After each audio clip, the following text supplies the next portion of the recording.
Dalam hadis yang lain,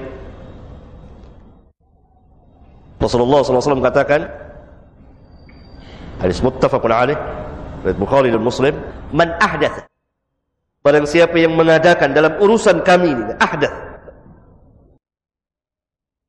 mengadakan hal yang baru yang tidak pernah ditetapkan oleh Rasulullah SAW, baik secara mujmal atau secara terperinci,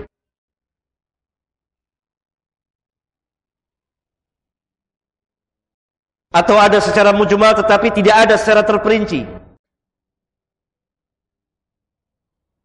Saya ulang, baik secara mujmal garis besar maupun secara terperinci, atau secara terperinci saja walaupun mujmalnya ada.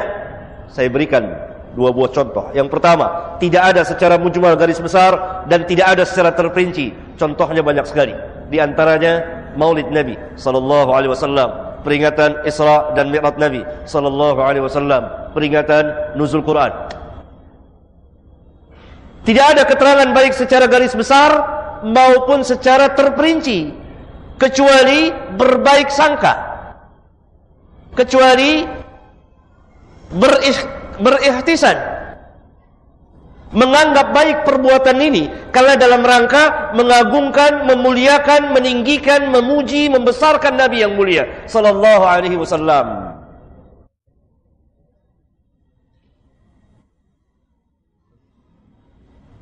Tidak ada sama sekali keterangan sandaran, baik secara garis besar maupun secara terperinci.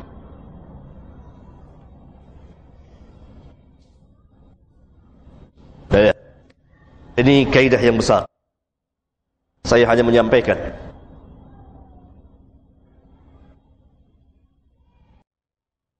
Pikirkan baik-baik, renungkan, tahan kemarahan, tahan emosi. Jangan marah dulu sebelum berpikir. Karena ini ilmu. Kalau dikatakan ada contohnya, ada keterangannya secara garis besar, apa? Yaitu dalam hadis riwayat Imam Muslim, ketika Rasulullah SAW ditanya tentang puasa pada hari Senin, beliau dikatakan fihi wulidtu wa fihi unzila alayya. Pada hari itu aku dilahirkan, pada hari itu pun diturunkan kepadaku Al-Quran. Lalu dia katakan, Rasulullah SAW memperingati hari kelahirannya dengan puasa. Berarti kita boleh memperingati hari kelahiran beliau. Ya subhanallah. Al-muhajirin wal-ansar, yang Allah Azza wa Jalla katakan, was-sabiquna al-awwalun minal muhajirin wal-ansar walladzina tabauhum bi ihsan radhiyallahu anhum wa radu an. Yang Allah katakan dia telah redha, Allah telah redha kepada al-muhajirin wal-ansar, para sahabat semuanya, tidak pernah menafsirkan dengan tafsiran yang paling aneh di alam semesta ini.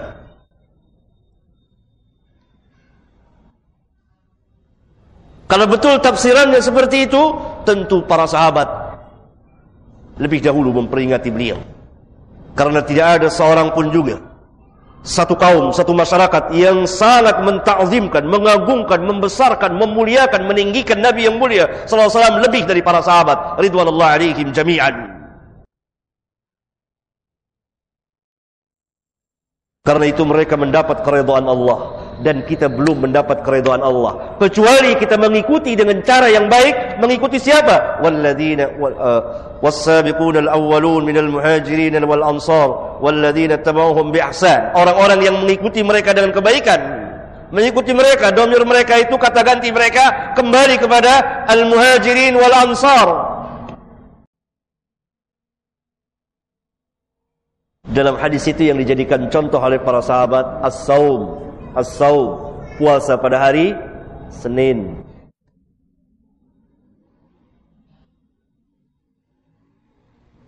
Ya?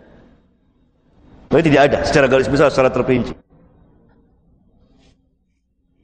Dan memang tidak pernah dikenal oleh kaum muslimin selama 4 abad, selama 3 abad.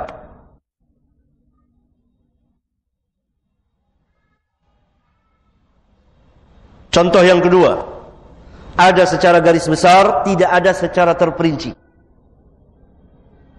Seperti zikir berjamaah. Saya memimpin zikir pada hari ini sekarang misalnya.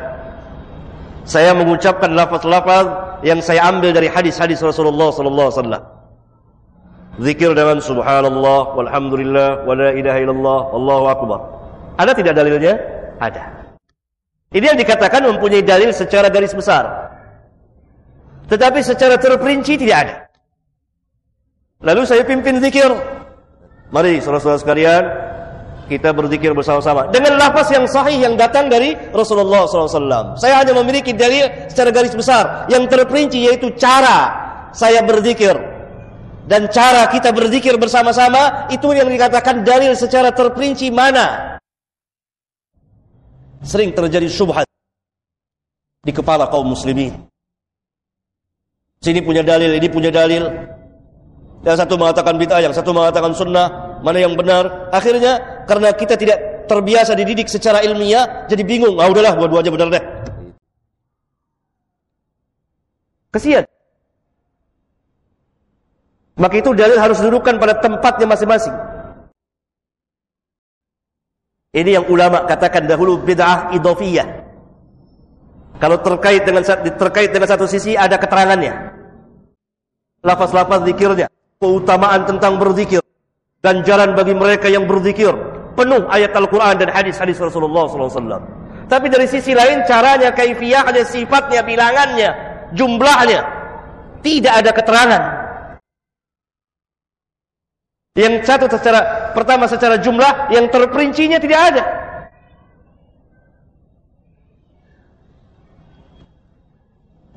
Nah, bagi kita yang tidak tahu tentang qawaidus syara', kaidah-kaidah agama yang patut dipelajari oleh setiap muslim, ketika dia bertanya, mana dalilnya?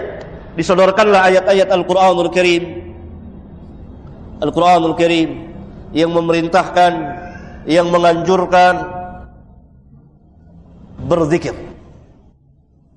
dengan sejumlah keutamaannya. Demikian juga dari hadis-hadis Rasulullah SAW. Ini dalil. Lalu sebagian kaum muslimin menganggap, ya betul ini. Ini dalilnya ada Bukhari Muslim. Padahal ada satu masalah lagi. Apanya? Kaifiyahnya, caranya. Kalau si muslim ini tahu tentang kaidah-kaidah agama, dia akan tanya, bukan itu yang saya tanyakan kepada saudara. Yang saya tanya, kalau tentang keutamaan berzikir, perintah untuk berzikir, ganjaran bagi orang-orang yang berzikir, kita tahu semuanya. Ayat Al-Quran dan hadis banyak. Yang kita tanyakan bukan itunya. Yang saya tanyakan sifat dan cara saudara dalam berzikir. Ada yang bisa jawab? Itunya. Secara terperinci. Secara terperinci. Nabi mengumpulkan sahabat di masjid, mari berzikir beramai-ramai. Kalau tidak ada, siapa yang mengajarkan kepada kita?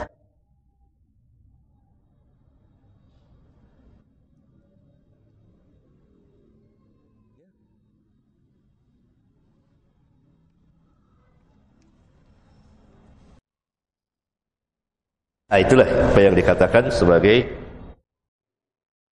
bid'ah.